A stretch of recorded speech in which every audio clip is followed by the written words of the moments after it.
Hello friends, once again I welcome you in this class. Exactly in this second video we are going to discuss about the functions of criticism. Yes, in the last video we have already discussed the basic concept of criticism. That means what is literary criticism and one definition that you remember very well, I hope, about criticism, which was given by Matthew Arnold. In this video we are discussing functions of criticism.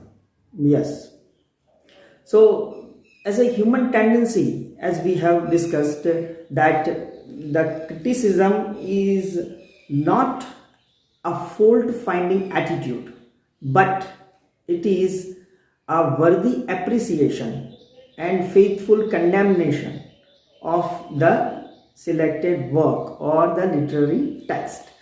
And considering this idea, we have a wonderful discussion about what is criticism. Now in this video we are discussing the functions of criticism. There are chiefly two kinds of function. One is general function and second is particular function. In general function, it is considered as how the general theories of literary appreciation can be formulated. For example, a layman cannot have a pleasure just by reading a text. So our literary critics identifying the basic qualities of one particular genre or a form of literature, our critics give some formula to enjoy that particular genre.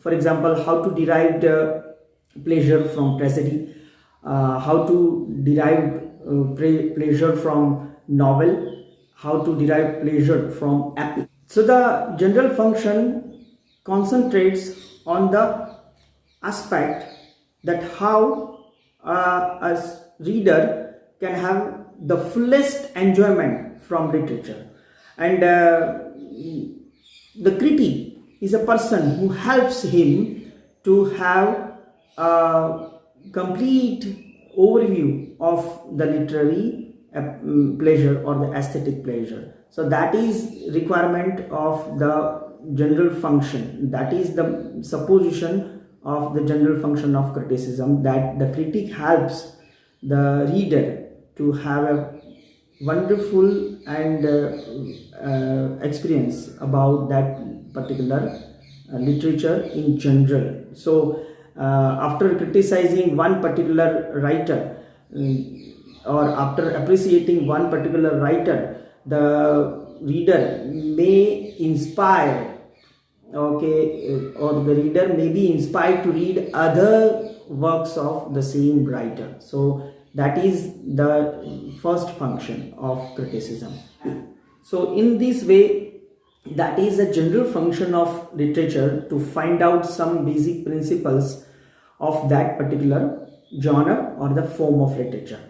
For example, Aristotle's the Poetics, right? In Aristotle's the Poetics, he definitely gives an example how an ideal epic or tragedy can give you immense pleasure, tragic pleasure. So that inspired him to formulate the theory of catharsis. So that is the general function of criticism, to formulate some we can say theories.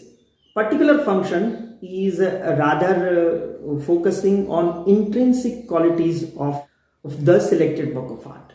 So for example, if new critics considered it as an ontological criticism. That means you select one particular text and then you find out both the qualities, which is the bad and which is the we can say good qualities of that particular work. So that depends on the intrinsic inquiry about the work.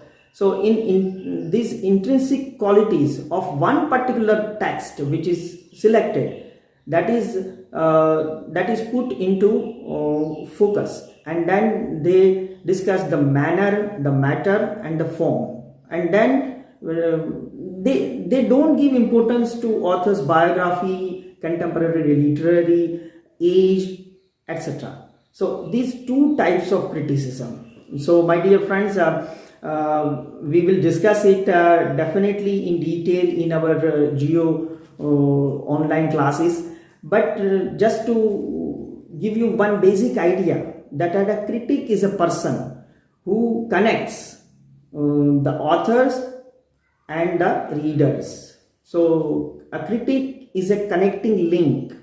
Of course, we are going to discuss in the next video, third video, the duty of a critic and the qualities of a critic. But just when we focus about the functions of criticism, at that time you must remember these two types of function: general function, which formulates some theories, and a particular function which considers a text or a selected text in the center, right? So now you have a better idea that criticism is not a fault finding attitude, but it is a balanced inquiry about the defects and excellencies of the work. Its function is not to pick holes in a given work of literature, and also not to praise loudly some favorite author, which means not to just to find out the loopholes in the literary work, but also to we can say praise worthily the best qualities of the work. So these are the, we can say, technique or we can say function of criticism, and there are two examples of this that I have already discussed. Before we go into the next video, you must revise all these discussion part, or we can say you yourself also judge yourself about the literary theories and critics and criticism and the functions of criticism. I hope that you have enjoyed this class. It's our Sambodhi. I welcome all of you in this second video in our class. Hope so soon we will meet here, and till then be safe, stay home, and please take a very good care of yourself. Okay, thank you very much.